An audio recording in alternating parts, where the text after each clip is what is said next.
Israel ने नए हमले में पासदारान इनकलाब के मजीद 5 अरकान को शहीद कर दिया। सहनी अफवाज ने लहरिस्तान सूबे में कई मकामात को टारगेट किया। ईरान की नीम सरकारी न्यूज एजेंसी के मुताबिक मगरबी ईरान के शहर खुर्रमाबाद में ईरानी फजाइया ने नए हमले किए हैं। इन हमलों में पासदारान इनकलाब के 5 अरकान शहीद हुए। उधर इसराइली फौज ने कुद्स फोर्स के एक और कमांडर बहनाम शहरियारी को शहीद करने का दावा किया।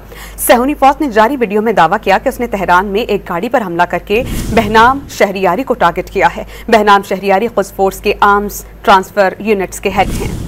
इसराइल ने नए हमले में पासदारान इनकलाब के मजीद 5 अरकान को शहीद कर दिया। सहनी अफवाज ने लहरिस्तान सूबे में कई मकामात को टारगेट किया। ईरान की नीम सरकारी न्यूज एजेंसी के मुताबिक मगरबी ईरान के शहर खुर्रमाबाद में ईरानी फजाइया ने नए हमले किए हैं। इन हमलों में पासदारान इनकलाब के 5 अरकान शहीद हुए। उधर इसराइली फौज ने कुद्स फोर्स के एक और कमांडर बहनाम शहरियारी को शहीद करने का दावा किया।